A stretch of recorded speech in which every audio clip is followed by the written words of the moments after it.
So, I'm talking today about... Don't look like Hebrews. What's up? Don't look like Hebrews. No, it doesn't look like Hebrews. I thought no one would notice, but, you know. Then there's Jurgen. So, I decided to... I've been pretty deep into Hebrews lately, and a lot of deep stuff and everything like that, and I haven't laughed in a while, which sounds really sad now that I'm saying that. Not in like general. I mean, I laugh all the time, at myself, at my own reflection, at my own expense, at my students. But today, I kind of wanted to do a little bit more of a lighthearted message. So we're doing the very lighthearted wisdom message. The most lighthearted subject in the world. Anyway, so here we go. This is actually because I was reading in my Bible this week, and it was like Monday, and I stumbled into Proverbs. And whenever you stumble into Proverbs, you get lost because none of it really, except for the first two paragraphs, basically, which we'll read today, none of it really flows. It's just a bunch of sayings, and you're like, oh, that's good. Oh, that's good. Oh, that's good. And then pretty soon, it was way past the time when I needed to go, and I went, oh no, I've been way too deep into wisdom. And then I went, that's not a bad thing. That's not a bad thing to be way too deep into wisdom. So that's where we're going today. But first, I wanted to let you know what wisdom is. Yeah, Jack. I wanted you to know what wisdom... Yeah. Yeah. I wanted to let you know what wisdom is. Now, wisdom... the world will tell you, it kind of is a second sight that comes from knowing a bunch of things, like knowing about like many things. And when you know about many things, and you've had a lot of experiences, you need to have a lot of experiences, then, and only then, can you have wisdom. Because wisdom is all those things put together, and that's not wrong. It's not completely wrong. We'll find out that wisdom is actually more the Holy Spirit telling you what to do. So, take yourself out of the equation for a second and say to yourself, let yourself off the hook and let yourself kind of embrace wisdom, especially if you're younger. Don't let people say you can't have wisdom if you're younger, because that's completely wrong. If you actually have the Holy Spirit working in your life, it will direct you. He will direct you in where to go, and that is godly wisdom. It takes you completely out of the equation. It kind of says, I don't need to put in the necessary homework. God will help me do it. So that's where we're going today. We're going first to Proverbs 1. Now, I like Proverbs, first of all, because the first passage is really easy to read. It's not a bunch of sayings. It's just one continuative thing. Is that a word? I teach English language arts. You know those. It's one continuous thing.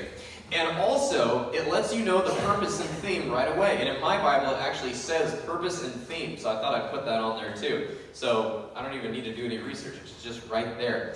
Some places that I lack wisdom are when I'm about to say something, and I really view it as an opportunity to make a funny moment. But then right afterwards, I go, yeah, that probably wasn't the greatest thing to say. This last week, there was a kid. It's always a teaching metaphor. There was a kid.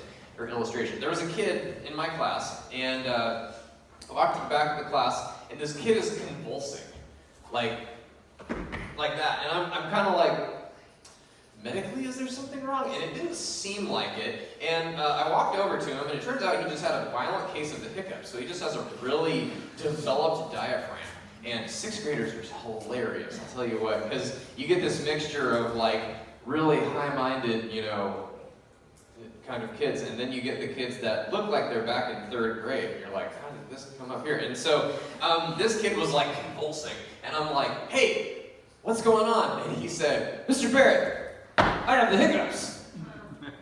Now, what I should have said is, oh, I'm sorry, man. You need to like get a drink of water or something like that. But instead, I said, oh no, how long has it been happening?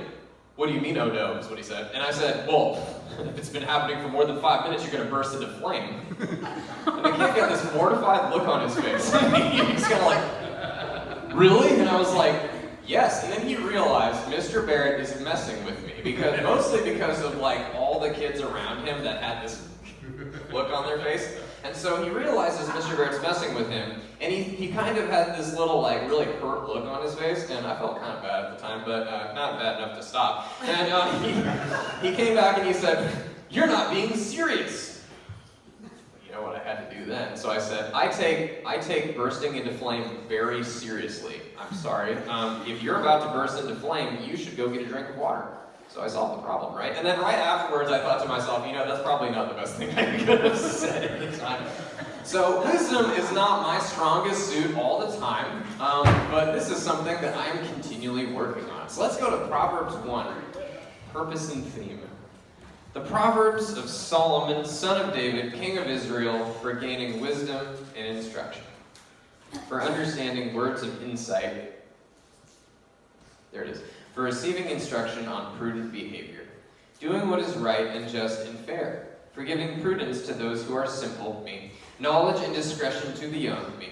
Let the wise listen and add to their learning, and let the discerning get guidance, for understanding proverbs and parables, the sayings and riddles of the wise. The fear of the Lord is the beginning of knowledge, but fools despise wisdom and instruction. Now, when I was in high school, that last part actually meant a lot to me. The fear of the Lord is the beginning of knowledge, but fools despise wisdom and instruction. And I not only had that coming from people in classes, people that were constantly tearing each other down and worried about a social hierarchy and everything like that, but there were even teachers weighing into this and trying to mold the minds of students to match their own either political or religious agenda. And I remember as a young man feeling very confused about that. These were adults that were supposed to have our back and supposed to bring us up in the way we should go, but it wasn't really happening. I had a basketball coach when I was kind of in this stage in high school. I went to a couple basketball camps during the summer, and the one, really ironically, the one that I liked the most was the one that I actually ended up graduating with a master's degree from years later, Warner Pacific College, now university. One of the most famous men to ever walk the halls of Warner Pacific College was recently inducted into the Athletic Hall of Fame for not only the college, but I don't think they're NCAA, I think they're the other ruling body, the NAIA. He was inducted into the Hall of Fame there too. Basketball coach named Coach Bart Valentine. Great name, Bart. Bart Valentine. And Bart Valentine was a very diehard born-again Christian, and he brought that mentality into the basketball camps that were run. And I did these year after year. I think it was like July, I'd show up and everything like that, and he would have upwards of 150 kids in this camp. He'd have two sets of camps. He had one for young men and one for young women. And his reason for separating the two was that both had a different path. And that was actually on the website. I remember looking at that as a kid and thinking, wow, that's kind of cool. Both sets, both genders have a different path and have different social constraints, have different things that they're worried about, have different ways that they're growing and maturing as adults, and he wanted to actually cultivate that within just being themselves. He was, at one point in time, he's pretty much coached like every sport at Warner Pacific College. He was also the athletic director, Coach Valentine, but for the longest time, he was the men's basketball coach. And as the men's basketball coach, like I said, he brought in his Christian mentality and had it as part of the camp, which was kind of weird because the amount of Christians at the camp was very minimal. It weren't a lot of Christian young men. And the dominant thing in the sport at the time was the notorious team known as the Jailblazers. They were at the height of their jailblazerness. And so all these young men just grew up watching these basketball stars that looked like rappers. And we all kind of, that's who you saw all the time. You saw their attitude, every time they scored a point, they'd have some sort of celebration. Every time they got angry at an official, it was okay to chew the official out. It was okay to chew your teammates out, push people, all that good stuff. Coach Valentine didn't just say, that stuff is outlawed, we're not going to have that at this camp. He actually led by example. Every day, Coach Valentine stood at the door. And as soon as you come in, he'd shake your hand, and he somehow remembered every one of our names by the second day. To this day, I don't know how a human brain is capable of doing that year after year after year. But he would do it every second day of a basketball camp. He'd be standing there with his hand outstretched, and he'd say, hey, Geoff, how's your day going? And he'd sometimes remember things about you if you had conversations. That meant a lot, I know, to a lot of young men who came to that camp. The second thing that he would do is he imposed something that he called truth and training time. It would be called T&T, truth and training time. Affectionately known by a lot of us as story time. we called it story time. What would happen is right after lunch, you'd eat lunch at the camp, Coach Valentine would sit in the middle of the basketball court on a stool, and you'd all sit like cross-legged around him. We're in high school, by the way. We're in like middle school, high school age. And we're all sitting around Coach Valentine, and he would tell you a story. Just something from his life, or maybe it would be a parable. He would use a lot of biblical parables, but he would always bring it back to Proverbs and wisdom governing your life. And he'd say, today, the trait I want to see on the basketball court is blank, fill in the blank, whatever it was. And it would always fit what I was going through that day. There was this kid that I don't remember his name, I just remember not liking the guy. He was a show-off, and I did not like that. I didn't like show-offs, and so I made it like my goal when I was playing his team, because we do like 4-on-4 tournaments or 5-on-5 tournaments sometimes. I would go out of my way to cheap shot him. Yeah. I'm not usually that kind of guy, but I'd throw elbows, and like sometimes, if I was guarding him, I'd shove him. One particular day, the message was looking past anger to find what was really going on. And I remember Coach Valentine telling us about his college experience. I remember the entire lesson. And he was talking about how when he was in college, it seemed like nobody thought he was going anywhere. And I remember him stressing the fact that, there was one teacher that invested in him and kind of made him feel like he could do what he was supposed to do in college. And so he then took that and began to apply himself for the first time and began to ace every single class. But he noticed that the teachers that he'd have, the professors that he'd have, had kind of this premonition about him, that he was still the kid that would fail classes and didn't want to try and that kind of stuff. And he got angry about it, and he remembers going through that. So he kind of talked us through that and stuff, and kind of posed us the question, can you look beyond your anger to find someone that needs your strength today? I remember that phrase still. That was kind of good. And that day, I was very angry at this kid, because he had been talking himself up all stinking morning. He'd walk in, he would somehow have like his own, I don't know if you know, in high school or that kind of thing, there's people that have their own soundtrack. He would come in singing rap songs, like he'd be like, everybody knows I'm the best, and he'd walk in doing that. And I remember looking at this kid like, what is your problem? Like, do you constantly need like theme music for yourself? I don't know, I was set up for failure. We were playing this kid's team. He was, of course, the leading scorer on his team. I don't know why I was so mad at him that day, except for, I don't know, it might have been that awful of a rap song that he came in blurting or something. And I decided to body check him into a door. And so, I didn't really decide in the spur of the moment. I actually, premeditated this. He drove to the right all the time. And so what I did is I waited for him to drive to the right. And as he drove to the right, instead of actually guarding him, I actually let him kind of go in front of me. I dropped behind him, and then as he shot, I body checked him into the gym doors, right in front of Coach Valentine. And Coach Valentine's standing there, and he's taking it all in, and he saw the kid just hit the floor. The kid immediately got up and got in my face and got mad at me and everything like that. I mean, rightfully so. And Coach Valentine steps in between the two of us. And instead of, saying break it up or whatever, he actually turned toward me, he looked at the other guy and he said, take a walk. And then he looked toward me and he said, did that solve the problem? And I remember looking at Coach Valentine, and of course it didn't. And I looked at him and I kind of looked to the ground. I didn't answer him. And he said, just because he's a loudmouth doesn't mean you have to be just like him. And I was like, I didn't realize that you knew that that's what was going on. He said, he is going through his own stuff. I am working with him too. I don't need you getting in the way of me. And I just went, that makes a lot of sense, doesn't it? You don't know where someone comes from, and you don't know what they're going through. So why would you try and amend it yourself? Why would you get in the way of their progress? Even if you don't see any progress going on, Coach Valentine was working with that guy. I had no idea. I was so mad at him I couldn't see past that. But Coach Valentine took basketball and applied it toward life. And it's an amazing thing to apply toward your life.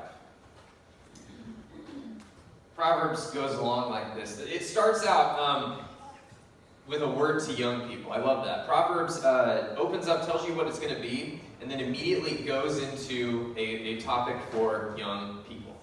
Really good. Listen, my son, to your father's instruction, and do not forsake your mother's teaching. They are a garland to grace your head and a chain to adorn your neck. My son, if sinful men entice you, do not give in to them. If they say, come along with us, let's lie in wait for innocent blood. Let's ambush some harmless soul. Let's swallow them alive like the grave and whole like those who go down into the pit. We will get all sorts of valuable things and fill our houses with plunder. Cast lots with us. We will all share the loot.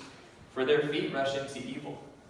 They are swift to shed blood. How useless to spread a net where every bird can see it. These men lie in wait for their own blood. They ambush only themselves. Such are the paths of all who go after ill-gotten gain. It takes away the life of those who get it. That's really interesting to me because, wow, that looks pretty dark. And you might have looked at that and gone, well, I'm glad I don't do any of those things. Well, we don't anymore, but we do it with our minds and our mouths, actually, nowadays, don't we? If you have participated, and I'm pointing at myself right now, if you have participated at any point in your life in talking about someone else without their knowledge in order to bring them to a lower level, you have done this exact thing that Solomon is talking about. It says, if sinful men entice you, because I think Solomon knew that when he was talking to his audience, he didn't want to say, hey, you're bad people, so listen to me. He wanted to actually come at it a different way, and he wanted to go, hey, I want to give you the benefit of the doubt. Someone might have actually been doing this before, and you might have just followed along with them, but if sinful men entice you, do not give in to them. If they say, come with us, let's lie in wait for innocent blood. Let's ambush some harmless soul. Let's swallow them alive like the grave. He gets really dark, really fast. And you might have felt that going downhill as you read it or listened to it like I did this week. I meditated on this thing all week because I didn't know how to present this. But really, it's gossiping. It's tearing down someone else. Not only does that all of a sudden project a false story about someone, well, it might be true, but it projects a negative story about someone. But now that story is out there, and that story reflects back on you, because who gave that story out? So I like, later it says, first of all, it says, we'll get so many valuable things for doing this. We'll elevate ourselves so well by saying, look at them, and how awful they're doing in their life. It's going to elevate us so much to do that. That's kind of what in the back of your mind kind of gets said. The enemy kind of lets you in on that. But later it says it will actually cause your downfall. 18, these men lie in wait for their own blood. It's like they don't even know it. They lie in wait for their own blood. They ambush only themselves. Such are the paths of all who go after ill-gotten gain. It takes away the life of those who get it. My Grandpa Jack had a favorite saying. He said, nothing worth having is cheap or easy. And my Grandpa Jack never complained about something going wrong in his entire life. And, well, I don't know about his entire life, but I just know about the time when I knew him. Kind of a backstory about him. He actually dropped out of high school to support his young family. Got married very young. My grandma, who comes in a lot, was his wife at about, she was 17, needed to get permission from her parents to marry him. He was 18, and they got married in the courthouse the day that she got permission. And then he immediately had to drop out of high school his last year to support his family. He supported his family by going to the sawmill and working at the sawmill. And then immediately around that time, the Korean War broke out. And so what did Grandpa Jack do? Grandpa Jack decided to go enlist, because that's what you did. And I never heard him talk a lot about the war, but the times that he did, he was always in a bad situation and laughing about the fact that it was such a bad situation. At one point, he told the story a lot. At one point, he was they had been cut off from their supply line, and they were trying to retreat. And in the places that he described, he actually was, I can't remember the name of the reservoir, but he was in actually a very famous retreat that the U.S. Army later claimed as a victory. It was really a retreat, and I can't remember the name of it now, so Jurgen, you can help me with that if you remember. But it was a really bad time. It was setting into winter. The U.S. forces were tasked with taking out this one reservoir, and it didn't work out. They were immediately surrounded and ambushed. And so they had to retreat through miles of enemy territory to get back to their supply line. And it turns out, from like hearing about the places my grandpa was talking about, he may have actually been there. But during that occasion, he remembers he was a medic. He was tasked with protecting the guys that were covering the retreat. And he remembers being on the line, and all of a sudden, a man a little bit too far away and not kind of retreating as he should have been, was shot down. He was on the ground. And my grandpa actually chuckles as he remembers this. He goes to run at the man, and he had a whole bunch of things in his pockets. He had, I guess, a really bulging pocket full of medical supplies, and he goes running at this guy, and all of a sudden, all he knows is that a bullet tears right through the leg portion of, like, just the pocket of his leg. Just tears all of his medical supplies and would go just scattered all over the ground, everything like that. He immediately lays flat on the earth.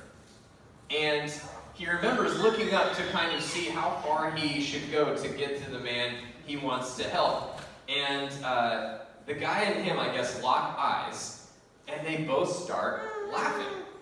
And my grandpa, when he was telling the story, would be laughing, and I'd go, as a little kid, I'd be like, that's mortifying, Grandpa, why are you laughing? There's like, you're being shot at, and there's like enemy all around you, and he kind of went, yeah.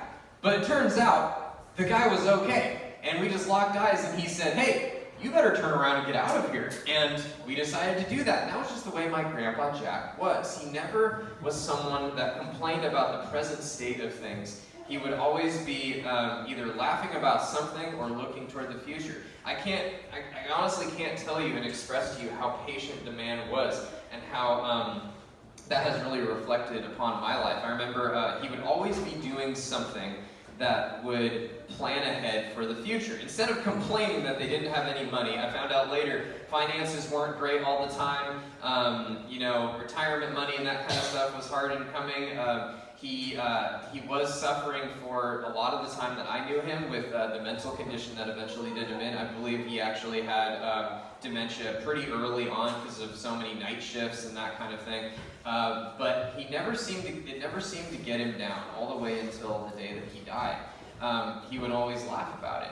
I remember too watching, John Wayne Westerns. I'm sorry, I'm rambling. John Wayne Westerns, and we've actually watched the same Western about 3 times in a row. And this was about when the dementia was pretty far along. And I'd actually I'd look over at Grandpa and I'd say, hey Grandpa, do you know that we're watching the same John Wayne 3 times in a row? And he'd actually look at me, open his mouth, and just laugh his head off. And then he'd say, I thought we were, but I was waiting on you to tell me. That was the way that this man was. His wisdom, the God-given wisdom in his heart, shone through all the way to the moment that he died, when I was in his house, and he said, Jeffrey, as soon as he saw me, and then he looked past me, and I'll never forget this, he looked past me, and he said, can you see them? I said, Grandpa, I can't see anything. And he said, there's angels everywhere, before he died.